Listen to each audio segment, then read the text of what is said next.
For 5 minutes. Thank you, Mr. Chairman.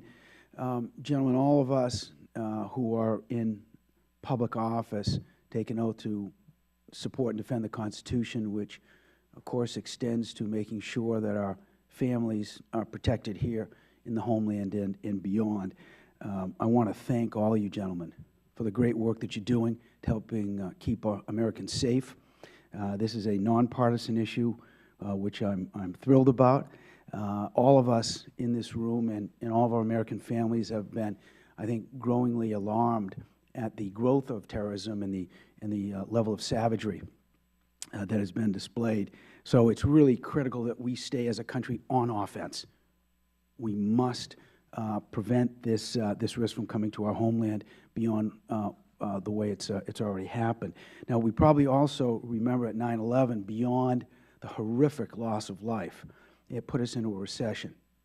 And so the threat of terrorism around the world is also to disrupt our quality of life, our way of life, our prosperity, and our freedoms, because when you have an economy that goes into recession as a result of a terrorist attack, of course, you don't have the tax revenues to educate your kids or build your roads or to defend yourself. So you're doing great work, and I'm thrilled to be part of this.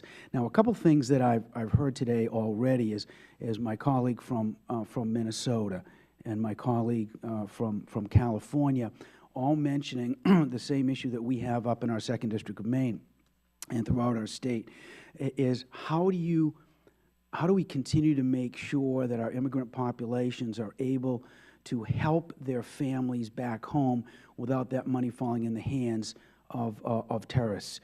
We have about 5,000 Somali immigrants in the state of Maine. A good portion of them live in Lewiston, in my district.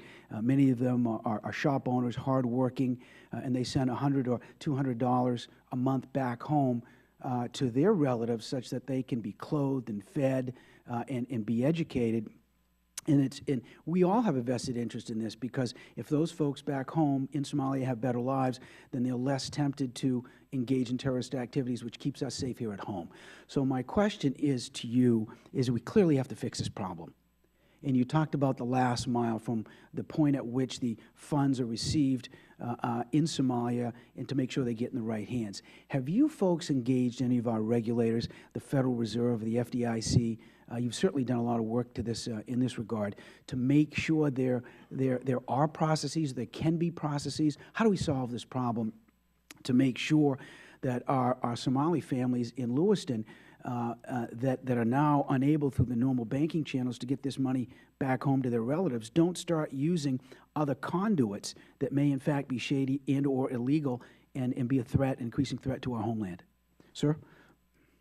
I've certainly talked to my former colleagues at Treasury about this, and they're seized with the problem. I think the challenge for the U.S. government is, as we talked about before, the government is very wary of providing full-blown assurances or guarantees of any sort that would allow the private sector sort of the assurance to be able to do this kind of business.